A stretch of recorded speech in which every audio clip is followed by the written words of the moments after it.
Guys, welcome po sa Encourage 888. So ngayon ang ating pag-uusapan kung ano yung energy nyo sa bawat isa. Okay? So dito, energy mo, energy ng person mo. So titingnan natin kung ano yung inyong energy. So be open-minded po. Hindi po halos lahat ay makaka-resonate. Thank you nga po pala sa mga nagsusubscribe, sa mga bumabalik. Maraming pong salamat. Ayan, so start muna tayo sa energy niya. Okay, ito yung energy niya, ito yung energy mo. So, isang tabi ko muna yung energy mo. Kukuha tayo ng 6 card. Then, gagamit din tayo ng oracle card para mas malinaw kung ano ba yung energy ng taong ito sa'yo ngayon. Okay, ano pa yung kanyang mga saloobin, nararamdaman. Ayan. Start na tayo.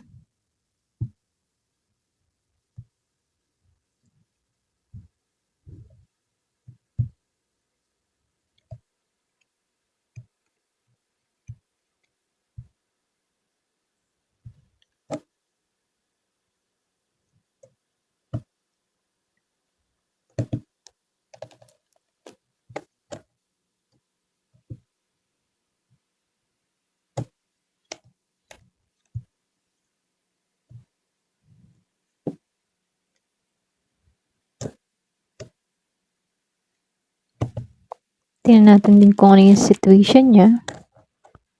Okay, kung balanse pa ba kayong dalawa or hindi. Okay, so tingnan natin Kuha tayo ng 3 din.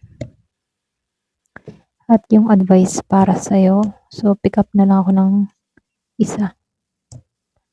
Ayan.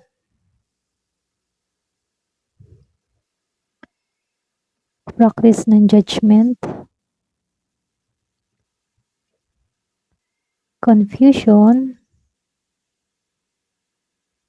Meron ditong karma, balance, justice. Toxicity bond, patterns.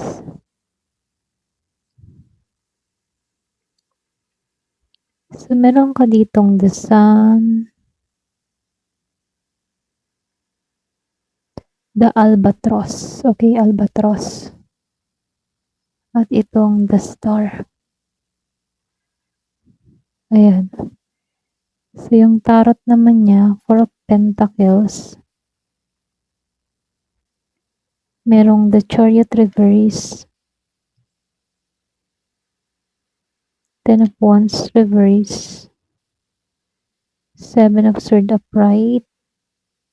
7 of Pentacles reverse. At si 2 of Wands. So, magbase ulit tayo sa energy. Ayan, adjust ko lang ha. Ayan. Okay, start na tayo. So, dito, lumabas yung star and albatross. At itong the sun. Kumbaga, sa the star, kunin ko lang to.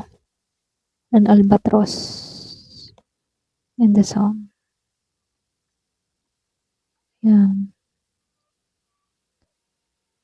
Kumbaga dito,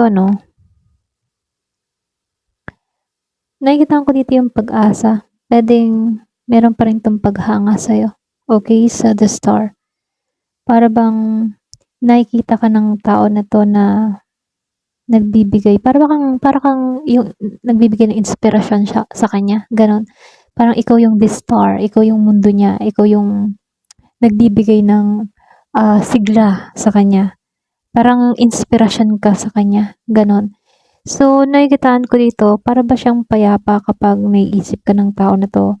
Kahit meron siyang naging pagsubok, may bahagi sa kanya dito na parang may bahagi sa kanya na gusto niyang maging maayos pa rin yung sitwasyon niyo. Okay? Kumbaga, pwedeng humihiling, umaasam-asam. Ganon yung energy ng tao na to. Pero dito, sa The Albatross, para ba tong meron siyang mga dinadala, bigat. Kasi kung makikita mo sa buwan, parang meron siyang mga lihim na dinadala or meron siyang mga problema na siya mismo lang yung, sumasalo 'no. So, puwedeng meron din siyang guilt dito or puwede ring, marami siyang responsibilidad. Kumbaga, nakikitaan ko dito marami siyang pasanin na kung saan ito yung nakakaapekto sa connection ninyo. Imbes na siya'y, magtuon sa iyo 'no, nakikitaan ko dito puwedeng meron siyang personal na responsibilidad, okey, na dala-dala. So, nakikitaan ko dito 'no, para ba siyang nahihirapan na paminsan-minsan na pakawalan yung nakaraan ninyo, okey, or puwede ring yun yung dala-dala niya, eh, yung bigat, okey, bigat ng nakaraan. Kumbaga dito 'no, meron pa rin 'tong nararamdaman, merong lihim, okey, lihim na nakapaloob na dinadala-dala ng taong ito. Pagdating sa'yo 'no, para bang mabigat lang para sa kanyang nangyayari. So, dito 'no, sa dasal kahit may mga hamon dito, positive pa rin naman yung tingin ng taong ito sa'yo. Para bang nakikita ka niya dito bilang isang taong may taglay na liwanag ano, meron kang taglay na saya. Para bang ikaw yung klase ng tao na nagbibigay ng magagandang energy sa buhay niya, okey? So, hindi halos lahat ano, pero ang tingin ng taong ito sa'yo positive ka, okey? So, dito 'no, meron ditong toxicity, karma, balance, justice. So, dito muna tayong dalawa, sa dalawang 'to, ayan. So, toxicity, bond, pattern, then karma and balance, justice. Para bang pinakikita dito na merong paulit-ulit na cycle dito or puwede ring merong unhealthy pattern sa pagitan ninyo, okey? So, hindi naman ibig sabihin masama na yung naging connection or relasyon niyo 'no, pero lumalabas kasi dito merong mga ugali or puwede ring sitwasyon na kailangang baguhin ano. So, puwedeng yung toxicity puwedeng merong hindi napagkasunduan or puwede ring meron kayong, nasabi sa isa't isa na hindi maganda, okey? Kaya lumabas yung karma, balance, and justice. Para bang may pakaramdam dito na, alam mo yun, na kailangan na maging patas ang lahat, gano'n. Posible rin ano, gusto ng tao na 'to na itama yung mga nagkamali o yung mga pagkakamali niya, gano'n. Gusto niyang ibalanse lahat.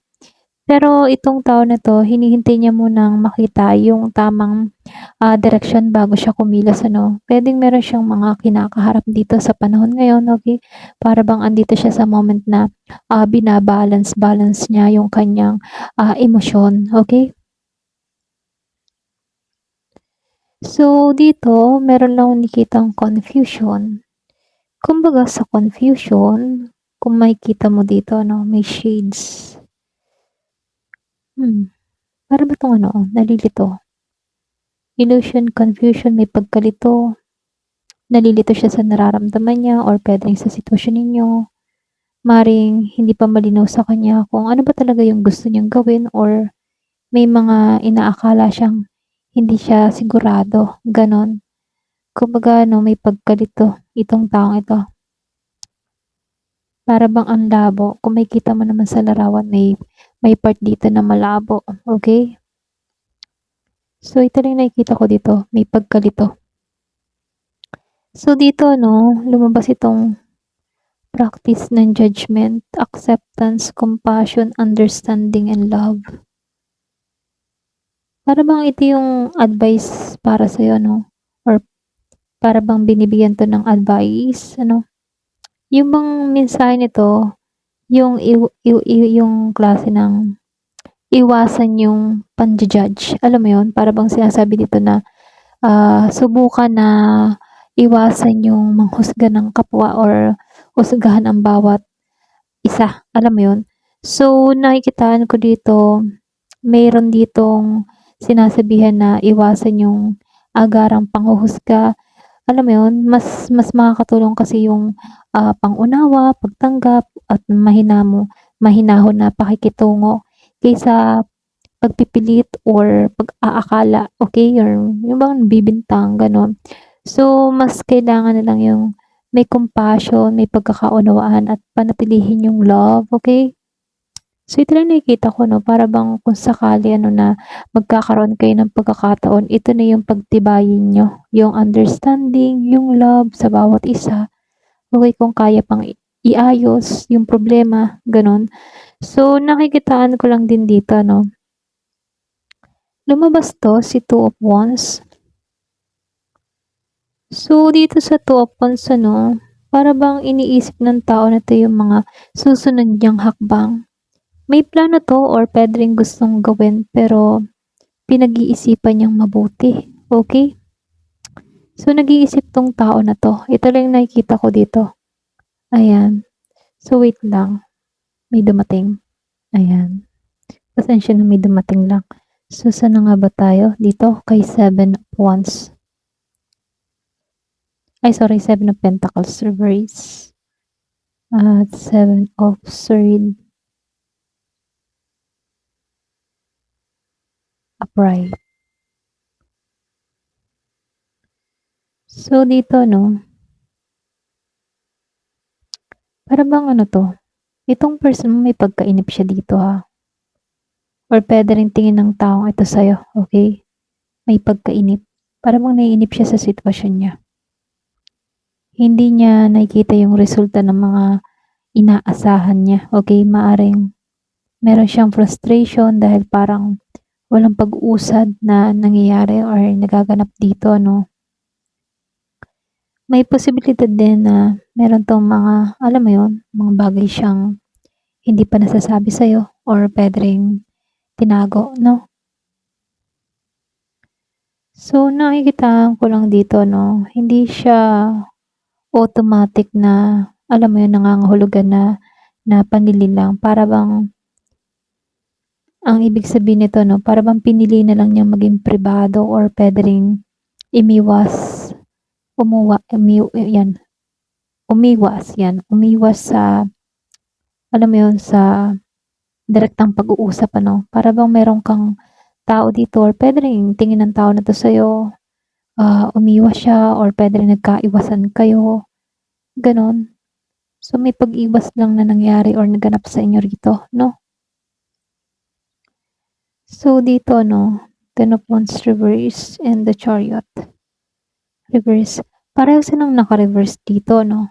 So, nakikitaan ko dito para bang unti-unti na na alam mo yun, gusto ng tao na 'to na bitawan yung mga dala-dala niyang nagpapabigat sa kanya, okey? Maaaring gusto niyang gumaan yung sitwasyon ninyo or puwede ring ayaw na niyang magdala ng sobrang stress sa nangyayari, okey? So, sa ngayon nahihirapan siyang itulak yung sitwasyon sa direksyon na gusto niya, okey?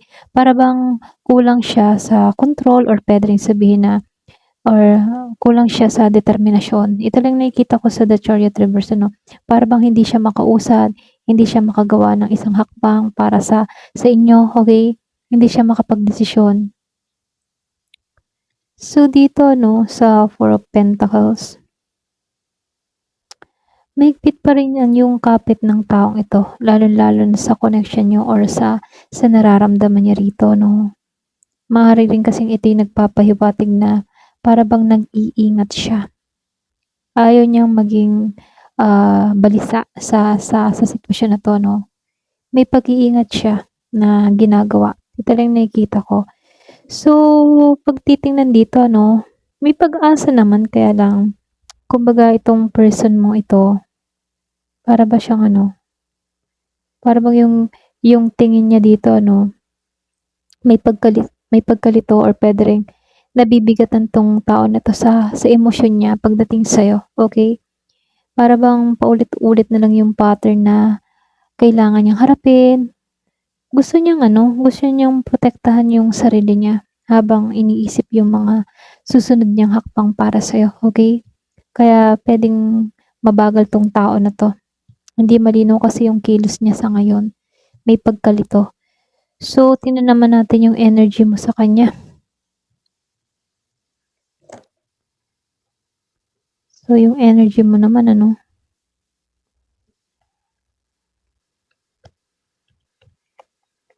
ayan. kuha tayo. Ano yung energy mo sa kanya?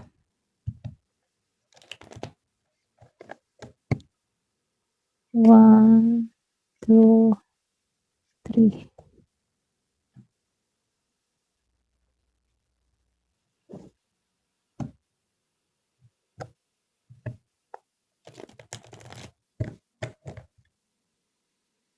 One, three. So, kuha na lang ako dito ng isa.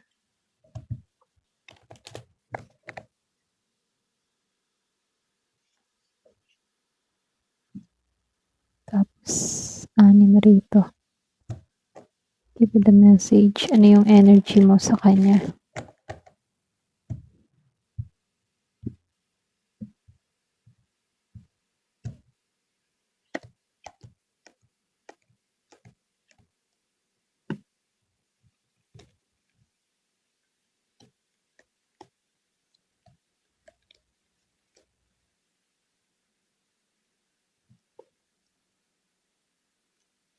Lumalabas lagi itong stay committed. Nung nakaraan pa to, lumalabas din to. So, guarded ka. Meron ditong storm, unexpected. The Whip, the Star. At itong the Coffin. Ayan. Ayusin ko lang ha. Okay, yung energy mo sa kanya. So, nanguna dito si Coffin, the Star, and the Whip.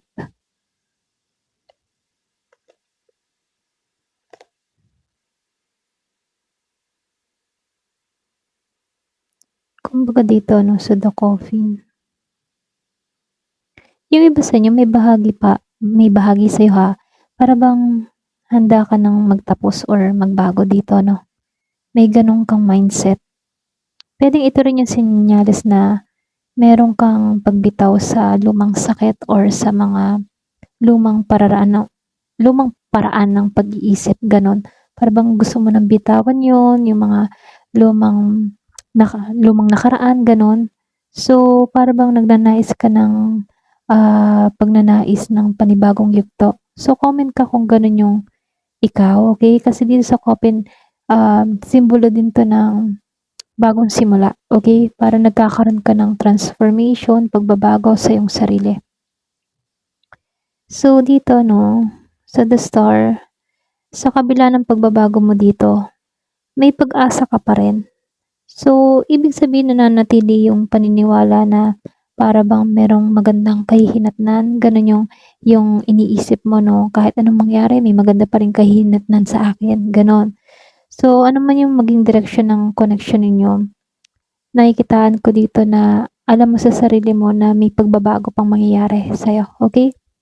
So, nakikitaan ko dito, no, dito sa The Whip, meron lang konting gumugulo sa isip mo or sa emosyon mo.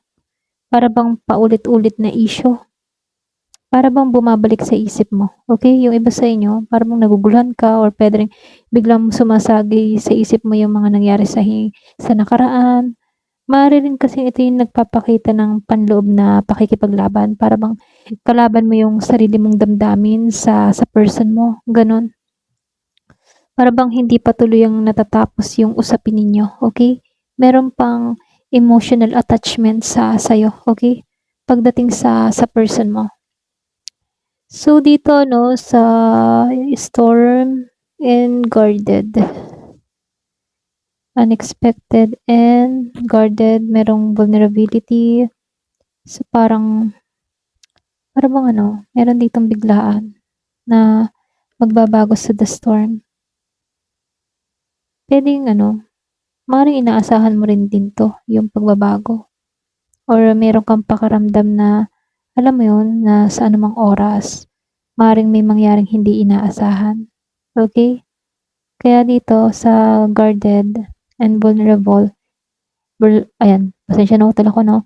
Vulnerability, ikaw, pinoprotektan mo masyado yung puso mo. may nararamdaman ka pero nag-iingat kang huwag masaktang muli, gano'n. Gano'n yung energy mo. Para bang kaya mo yung sarili mo. Bumalik man 'to pero parang guarded ka, okey, nag-iingat lang. So, lumabas dito yung air sign, puwedeng meron ditong Gemini, Aquarius, or Libra, or puwede ring may gano'n kang person, okey? So, hindi halos lahat sa part na 'to. So, dito sa stay committed to your journey, ito yung mensahe ni Oracle card ano, kumbaga para bang hinihikayat kang manatiling nakatuon sa sarili mo, okey? Puwedeng hinihikayat ka dito na manatili kang nakatuon sa pag-unlad mo, gano'n. So, huwag mong hayaang buong mundo yung umikot lang sa sitwasyon ninyo, okey? Ayan, stay committed to your journey. So, dito 'no, meron ditong Four of Wands reverse at si Knight of Wands reverse, parehong naka-reverse. And the Five of Swords dito, straight na naka-reverse. Yung iba sa inyo, puwedeng ano, may nararamdaman ka dito na para bang may pakaramdam ka dito na wala pa ring pundasyon 'tong taong ito, itong taong iniisip mo. Dito sa Four of Wands reverse. Para bang tingin mo dito sa person mo, hindi pa rin matatag, gano'n. Or hindi pa ito nagbibigay para sa'yo ng seguridad na inaasam-asam mo. Para bang tingin mo sa kanya, ay hindi pa 'to pangmatagalan, okey, hindi ko nakikita yung ideal kong ka-partner para sa taong ito. Hindi ko siya makitang gano'n para sa akin, okey? So, gano'n yung energy mo, para bang tingin mo sa tao mo o sa person mo rito hindi matatag or wala kang pundasyon 'pag ito yung kasama mo, okey? Kaya medyo may pag-aalinlangan ka dito. Nagpipigil ka na kumilos. Posible na may time na parang gusto mong magparamdam pero pinipigilan mo rin kasi natatakot ka na baka mamaya gano'n pa rin siya. Kumbaga hindi ka sigurado kung tama ba 'tong gagawin mo, kung tama ba 'tong iniisip mo para sa taong ito, gano'n. Kaya dito parang nais mo na lamang na alam mo 'yun, matapos na lamang yung about sa inyong dalawa, gano'n. Kasi parang ang bigat-bigat na kasi ng energy. Mas gusto mo na lang na maging payapa kaysa patuloy na hindi pagkakaunawaan ninyo, okey? So, dito ano, lumabas si Three of Pentacles reverse. Pakiramdam mo para bang may kulang sa pagtutulungan ninyo dito sa taong ito. Hindi kayo magkatugma sa ngayon. Para bang wala kayong teamwork, gano'n. Maaaring may problema sa communication sa inyong dalawa or puwede ring sa effort. Para bang hindi kayo, naka-align pa sa isa't isa, okey? Pero dito ano, nakikitaan ko dito na sinubukan mong maging ano dito, logic sa sitwasyon. Gusto mong gumawa ng desisyon gamit yung malinaw mong isip ano, kaysa sa puro damdamin lang. Para bang mas nagiging kang kumbaga kung pag-iisipan yung I mean ano, yung bang tipo na kung susundin yung puso or isip, para mas mangingibabaw dito yung isip mo, okey? So, dito 'no, so binabalanse mo yung emosyon mo at maging yung mga responsibility mo, gano'n.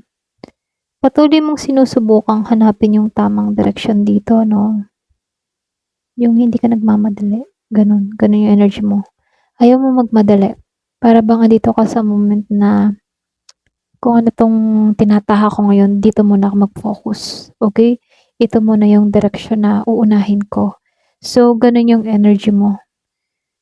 So, nakikitaan ko dito 'no, para bang dumadaan kayo pareho sa proseso ng pagbabago or paghihilom or puwede ring ikaw, gano'n. So, may pag-asa pa rin naman ngunit mas nagiging ka lang maingat sa ngayon ano. Yung iba sa inyo, para bang gusto mo na lang ng kapayapaan, malinaw na direksyon, habang patuloy na binabalanse mo yung iyong damdamin dito. So, nakikita ko dito mas ano ka, mas practical ka sa aspect ng buhay mo, okay? So, kung dito, ito yung nakikitaan ko dito, no? Para bang mas gusto mong magkaroon ng sariling paglago muna. Kahit ano man yung kahinat na ng connection na to, mas nakatuon ka. Yan, mas nakatuon ka sa sarili mong paglago. So, ito lang nakikita ko, no? Oo, meron ka ditong nararamdaman. Kaya lang, mas pinipili mo na lang munang i-guard yung puso mo at yung damdamin mo. Okay? Ito lang nakikita ko sa'yo. Mas guarded ka. Mas nagiging ka lang maingat sa ngayon. Kasi mas pinaiiral mo dito yung utak kaysa sa puso. Ayun, ito lang nakikita ko sa'yo. Ayan. Thank you for watching. Love and peace.